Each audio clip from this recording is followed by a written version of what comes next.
Abakkolosaayi Essuula 2. Njagala mumanye nga bwe nfuba ennyo ku lwammwe ne ku lw'abo ab'omu Lawudikiya era ne ku lw'abo bonna abatandabangako. Ekyo nkikola emitima gyabwe giryoke gisanyuke nga bassa kimu mu kwagalana, bategeerere ddala era bamanyire ddala ekyama kya Katonda. Ekyama ekyo ye Kristo. Mu ye mwe mukwekeddwa amagezi gonna n'okumanya kwonna. Ekyo nkibategeeza waleme kubaawo ababuzaabuza ng'akozesa ebigambo ebisendasenda. Newankubadde nga siri nammwe mu mubiri, naye ndi wamu nammwe mu mwoyo, era nsanyuka okulaba nti mutebenkedde nga muli banywevu mu kukkiriza Kristo. Kale nga bwe mwaweebwa Kristo Yesu Mukama waffe, mwegatte wamu naye mu bulamu bwammwe. Munywerere ddala mu ye, era mukulire mu ye nga muli banywevu mu kukkiriza nga bwe mwayigirizibwa, era temukoowanga kwebaza. Mwekuumenga waleme kubaawo ababuzaabuza n'abafuula abaddu ng'akozesa ebigambo eby'amagezi g'abantu obuntu agataliimu nsa era ag'obulimba, abantu ge bayigiriza nga begeesigamye ku buyinza bw'emisambwa so si ku Kristo. Ddala mu Kristo obwa Katonda bwonna mwe buli, era y'akulira abafuzi n'ab'obuyinza bonna. Nammwe mu ye mwe mwafunira obulamu obujjuvu era mwakomolebwa mu ye. Temwakomolebwa bantu, wabula Kristo ye yabakomola ng'abambulamu embeera yammwe etetabagana na Katonda.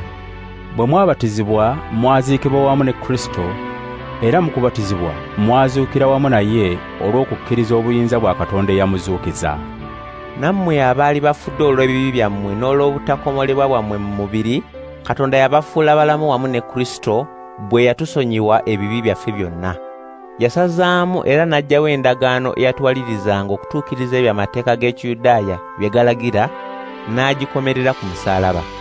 Ku musaalaba ogwo kwe yawangulira abafuzi n'ab'obuyinza, n'abaggyako ebyokulwanyisa, n'abaswaza mu lwatu. Kale tewabangawo abanenya olw'ebyo ebifa ku byokulya ne ku byokunywa, oba olw'ebyo ebikwata ku nnaku enkulu ne ku kuboneka kw'omwezi wadde ku nnaku za Sabbaato. Ebyo byonna kifaananyi bufaananyi eky'ebyo ebigenda okujja, naye ekirimu ensa ye Kristo. Walemenga kubaawo babalimbalimba nga beesigama ku kwewombeeka okw'obulimba ne ku kusinza bamalayika nga beesiga okulabikirwa okutaliimu. Abantu abo beekulumbaliza bwereere olw'ebirowoozo byabwe eby'abantu obuntu, era baba tebakyali mu Kristo omutwe aliisa omubiri gwonna, n'agatta ennyingo n'ebinywa byagwo ne gukula nga Katonda bw'ayagala gukule. Mwafiira wamu ne Kristo ne muwona obuyinza bw'emisambwa obufuga ensi. Kale lwaki ate muyisanga bakyafugibwa ensi ne mukkiriza okuweebwa ebiragiro nga bino: tokwatanga ku kino, tokombanga ku ekyo, kiri tokikoonangako? Ebyo byonna okubikola tebiriko kye bigasa. Okwo kuba kugoberera biragiro n'okuyigiriza okw'abantu obuntu. Weewaawo birabika ng'eby'amagezi mu ngeri y'okusinza Katonda abantu gye beegunjirawo bokka ne mu kwewombeeka okw'obulimba era ne mu kubonereza omubiri. Naye tebiriko kye bigasa mu kufuga okwegomba kw'omubiri.